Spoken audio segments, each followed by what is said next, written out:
Et si, cette nuit-là, le monde avait vraiment basculé sans retour?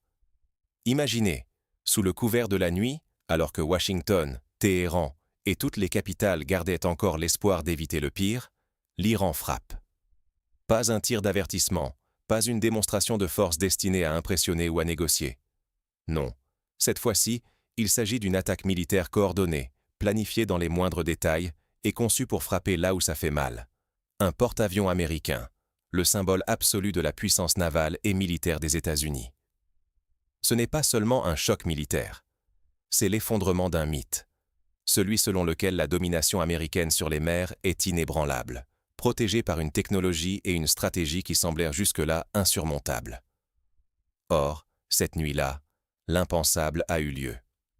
3 vagues, 3 types de menaces, d'abord des drones, puis des missiles de croisière volant au ras des flots, enfin des missiles balistiques venant du haut des cieux. Tout a été pensé pour saturer, déstabiliser, contourner les défenses du groupe aéronaval américain et montrer au monde entier qu'aucune armada n'est invulnérable. Pourquoi ce geste maintenant? Parce que pendant que diplomates et négociateurs s'accrochaient à l'idée qu'une désescalade était encore possible, l'Iran préparait déjà minutieusement cette opération. Le choix de la nuit n'est pas un hasard, moins de visibilité, plus d'impact psychologique et surtout un effet de surprise totale. Les systèmes de défense, certes sophistiqués, ne peuvent pas tout anticiper quand l'offensive arrive sur plusieurs fronts à quelques minutes d'intervalle. Ce n'est pas seulement une question de technologie ou de bravoure militaire.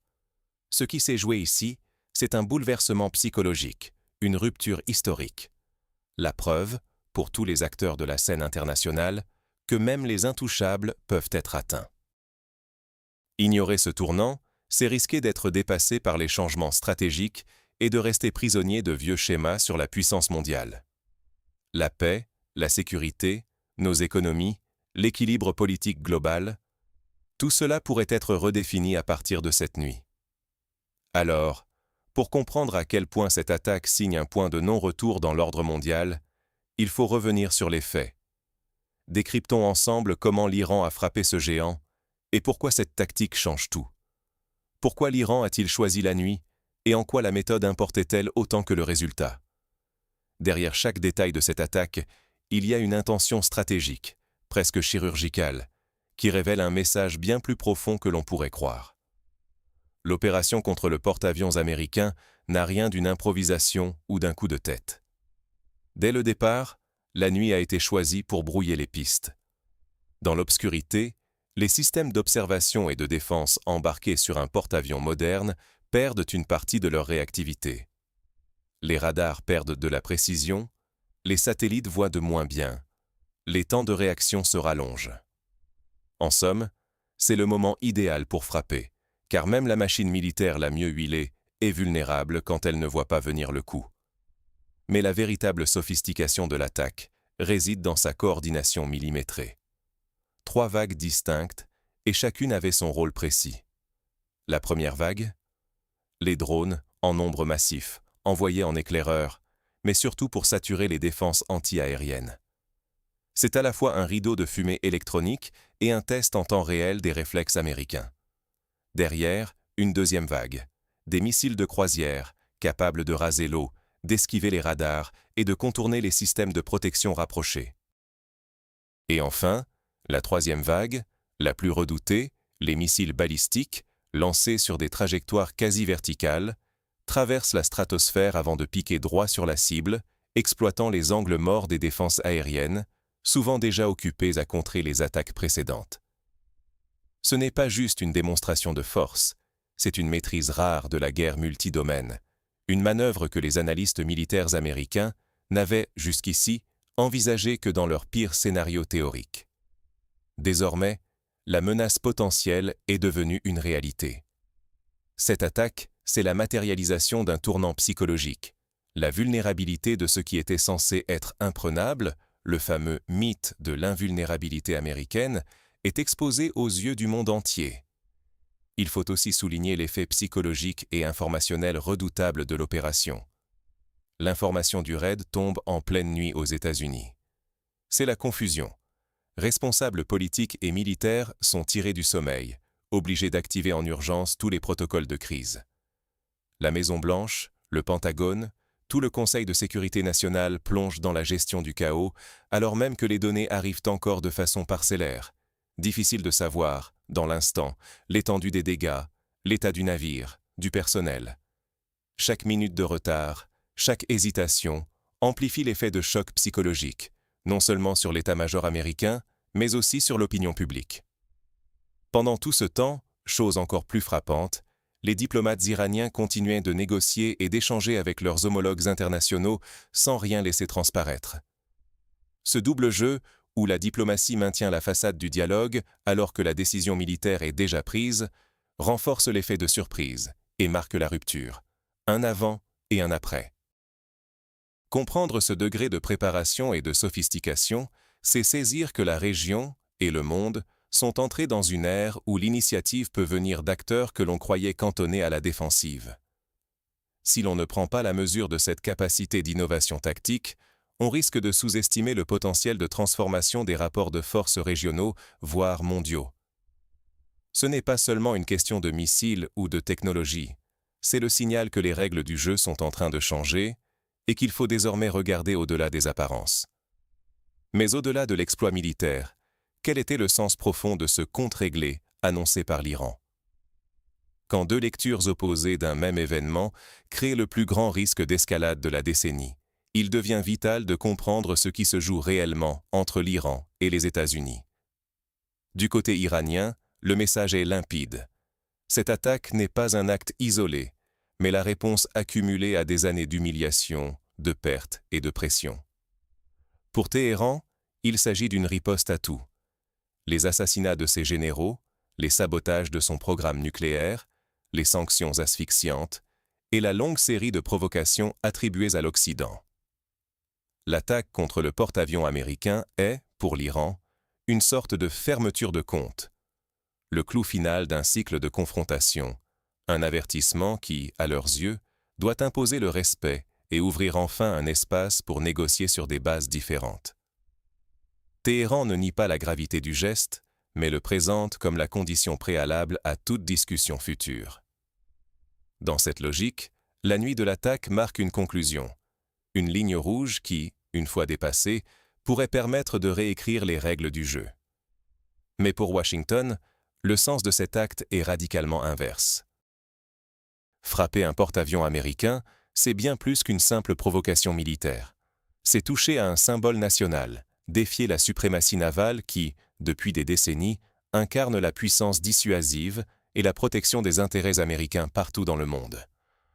Pour les décideurs américains, il ne peut s'agir que d'une ouverture de compte, le début d'un nouveau cycle d'affrontements, où il s'agit d'envoyer un signal non seulement à l'Iran, mais à tous ceux qui pourraient être tentés de braver les fameuses lignes rouges américaines. Ne pas répondre, ce serait admettre que la dissuasion est un bluff, que le mythe d'invulnérabilité qui entoure la flotte américaine n'est plus qu'une façade. Et c'est précisément là que le danger est maximal. Chaque camp projette sur l'événement une interprétation diamétralement opposée. L'Iran y voit la fin d'un cycle, un possible tremplin pour la négociation. Les États-Unis y voient l'ouverture d'une ère nouvelle, où il faut réaffirmer leur autorité sous peine de tout perdre. Ce malentendu fondamental, cette lecture croisée du même épisode, devient la principale source d'instabilité.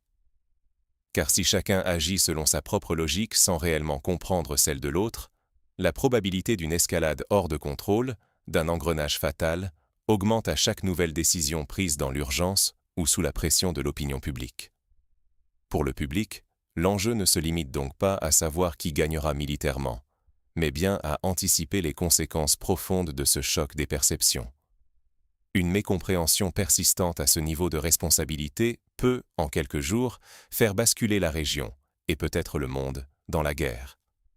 La moindre erreur de calcul, le moindre geste mal interprété, peut déclencher une cascade d'actions irréversibles dont le coût serait incalculable. Sécurité collective, stabilité économique mondiale et avenir du dialogue entre grandes puissances. Face à ce dilemme, une question cruciale s'impose. Comment les décideurs américains vont-ils réagir?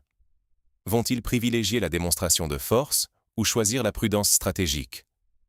Et, Au-delà de la réponse immédiate, que signifie cet événement pour la doctrine militaire des États-Unis et l'équilibre mondial? Pour le comprendre, il faut plonger dans les débats internes à Washington et mesurer l'impact de cette nuit sur la perception du pouvoir américain dans le monde. Un symbole brisé, c'est tout un équilibre mondial qui vacille. Depuis plus de 70 ans, le porte-avions américain incarne la puissance navale, la sécurité des mers et l'assurance que l'ordre établi tient bon. Mais cette nuit, tout a basculé. Pour la première fois de façon aussi spectaculaire, un acteur régional, l'Iran, a frappé ce totem d'invulnérabilité. Ce geste n'est pas seulement un coup tactique. C'est un choc psychologique qui résonne dans toutes les capitales, de Washington à Pékin, de Moscou à Paris. Ce que beaucoup peinaient à imaginer est devenu réalité. La vulnérabilité des porte-avions américains, perçue jusqu'ici comme intouchable, s'est brutalement révélée. Et cette fissure dans le mythe ne laisse personne indifférent. Les stratèges de Pékin, de Moscou et de Pyongyang passent déjà en revue leur doctrine. La Chine, en pleine montée en puissance navale, se demande si l'avantage américain repose sur des bases aussi solides qu'on l'a toujours affirmé. La Russie, elle, voit dans cette faille un espace de manœuvre inédit pour remettre en cause la présence occidentale tout en réévaluant ses propres moyens de pression. Même la Corée du Nord, traditionnellement isolée, peut désormais envisager ses calculs militaires avec une audace nouvelle. Mais l'onde de choc dépasse le camp des rivaux. Les alliés, eux aussi, vacillent. À Tel Aviv, l'inquiétude est palpable. Israël, au cœur de la région, sait que la sécurité de son territoire dépend depuis toujours de l'ombre portée de l'Amérique. Voir un porte-avions américain touché de plein fouet, c'est réaliser que la dissuasion ne fonctionne plus comme avant. Désormais, la garantie de protection américaine n'est plus perçue comme absolue. Les intérêts américains, plus que jamais, guident la réaction de Washington, et ces intérêts ne sont pas toujours alignés sur ceux de ses alliés. En Europe, c'est la stupeur mêlée à l'urgence. Les capitales européennes se hâtent de consulter, d'organiser des réunions de crise. Pour beaucoup, la diplomatie semblait la voie incontournable. Mais l'attaque jette une lumière crue sur le coup de l'absence de dialogue. Chaque escalade rend la sortie de crise plus difficile et plus risquée. Pourtant, après cette nuit, même négocier semble presque impossible, tant la pression politique s'est accrue, des États-Unis jusqu'aux couloirs de Bruxelles. Le concept même de présence militaire américaine est bouleversé. Jusqu'à présent, cette présence signifiait stabilité, mais aujourd'hui, elle incarne aussi l'incertitude. Chaque navire, chaque base devient une cible potentielle, chaque décision un pari aux conséquences mondiales. Qui, désormais, peut prédire la suite? L'escalade militaire, la riposte mesurée, la percée diplomatique, tout semble aussi possible qu'imprévisible. Pour nous, pour chacun dans ce monde, l'enjeu est immense. Ne pas comprendre la portée de cette nuit, c'est sous-estimer l'effet domino sur la sécurité collective, la confiance entre alliés et même le respect des règles internationales qui encadrent la paix depuis des générations. Ce bouleversement n'est pas qu'un épisode de plus dans l'actualité. Il pose les fondations d'un ordre international nouveau, dont personne ne connaît encore les règles. Alors, à quel scénario cette nouvelle réalité peut-elle nous conduire? Vers la guerre ouverte, une réponse limitée, ou bien un surprenant sursaut diplomatique? Analysons ensemble les chemins qui se dessinent pour les prochains jours. 3 scénarios, 3 chemins, mais une même urgence. Comprendre pour ne pas subir. D'abord, imaginons le scénario que tout le monde redoute. Une réponse militaire massive des États-Unis. L'administration américaine, se sentant forcée de réagir à une attaque sans précédent contre un symbole national, mobiliserait ses alliés et riposterait de manière écrasante. Cela pourrait vite dégénérer en confrontation régionale élargie, embrasant non seulement l'Iran, mais aussi tout le Moyen-Orient, avec des répercussions en chaîne sur les marchés mondiaux et la sécurité de tous. C'est le choix du bras de fer, de l'escalade, mais c'est aussi celui du risque extrême. Personne ne sait jusqu'où la logique de surenchère pourrait aller. Deuxième option, une riposte américaine mesurée, suivie d'une ouverture aux négociations. Washington montrerait sa force sans dépasser le seuil du point de non-retour, tout en tendant la main pour instaurer un dialogue. C'est sans doute la solution la plus rationnelle pour limiter les dégâts, mais elle est politiquement très complexe à vendre aux États-Unis. L'opinion publique, touchée dans son orgueil, exigerait des comptes. Les élus auraient du mal à accepter un compromis, surtout face à une année électorale ou sous pression médiatique. Pourtant, cette voie ouvrirait la possibilité d'un nouvel équilibre, où l'on reconnaît que l'ordre mondial n'est plus figé, mais en recomposition, et où la négociation devient un outil, pas un aveu de faiblesse. Enfin, le troisième scénario, souvent sous-estimé, une percée diplomatique. Après le choc, chaque camp pourrait considérer avoir préservé l'essentiel et justifier auprès de sa population une désescalade. Des acteurs tiers, comme Oman, le Qatar ou certains Européens, joueraient alors le rôle de médiateurs pour éviter que la situation ne s'enflamme. Ici, le paradoxe, c'est que l'attaque de l'Iran, loin de fermer la porte à la diplomatie, renforce en interne la légitimité du pouvoir. Le gouvernement iranien, ayant prouvé sa capacité à répondre et à tenir tête à une superpuissance, se retrouve paradoxalement dans une position plus confortable pour négocier. Cette consolidation autour du pouvoir, ce sentiment de force retrouvée, donne à l'Iran une marge de manœuvre qu'elle n'avait pas avant. Mais quelle que soit la trajectoire, il y a une constante. La nuit où un porte-avions américain a été frappé change la donne. Elle a brisé un tabou, violé une norme non écrite qui voulait que certains symboles restent intouchables. Dès lors, chaque réaction, ou absence de réaction, crée un précédent qui pèsera sur les décennies à venir. Si l'Amérique répond de façon trop faible, le mythe de l'invulnérabilité occidentale vacille pour de bon. Si elle surréagit, elle risque l'enlisement, l'instabilité globale et la perte de contrôle sur l'agenda des crises futures. Cette attaque ne concerne donc pas seulement les gouvernements ou les stratèges, elle vous concerne directement. Car derrière chaque scénario, ce sont les prix à la pompe, la sécurité dans les villes, la stabilité des économies et même la capacité des sociétés à rester unies face aux chocs qui sont en jeu. Voilà pourquoi l'enjeu est aussi personnel.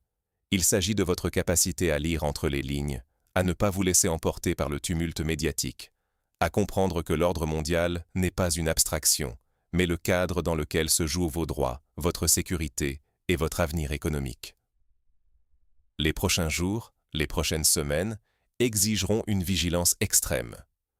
Savoir décoder, anticiper, ne pas se laisser piéger par les récits simplificateurs, c'est devenu une nécessité vitale. Alors, au-delà du spectacle géopolitique, que pouvez-vous faire et pourquoi ce moment doit-il vous concerner personnellement? Ce que vous allez observer ces prochains jours façonnera l'avenir. Ne soyez pas simple spectateur. Ce n'est plus un simple affrontement entre deux puissances, ni même une question d'armes ou de stratégie militaire. Ce qui s'est passé cette nuit, cette attaque iranienne contre un porte-avions américain, marque un basculement. Pourquoi? Parce que, d'un seul coup, ce que beaucoup pensaient impossible s'est produit. Un tabou a été brisé. Le mythe d'une invulnérabilité occidentale vole en éclats, et le monde doit maintenant composer avec cette nouvelle réalité.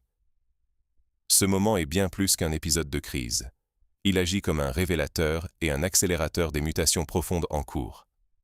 Ne pas en prendre la pleine mesure, c'est risquer de se réveiller demain dans un monde régi par de nouvelles règles, imposées sans votre voix, sans votre vigilance. Laisser d'autres décider, c'est accepter de subir les conséquences de choix faits dans l'ombre, entre quelques décideurs, alors que la portée de ce qui se joue aujourd'hui nous concerne tous, directement. Vous l'avez vu, derrière la violence du geste, il y a deux messages essentiels à décrypter. D'abord, sur le plan interne iranien. Ce coup d'éclat est aussi un signal fort envoyé à la population, éprouvé par les années de sanctions et de pression.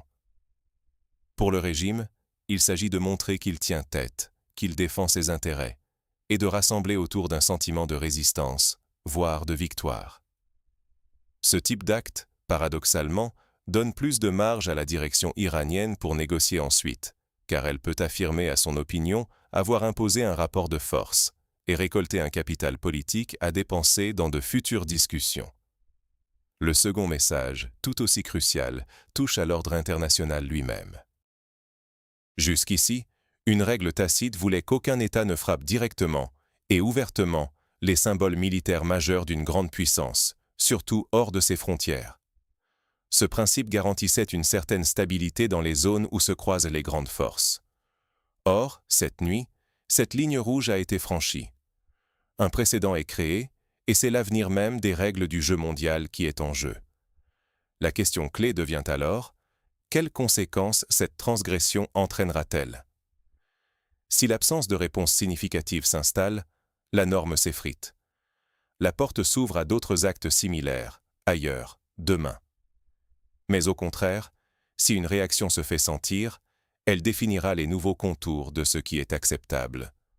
Ou non. Nous sommes à la croisée des chemins, à un seuil où chaque heure compte, où chaque déclaration officielle, chaque geste politique ou militaire devient un signal fort pour tous les acteurs du monde. C'est pourquoi je vous invite vraiment à ne pas détourner les yeux. Restez attentifs aux discours, aux réactions, aux moindres signes. Posez-vous la question.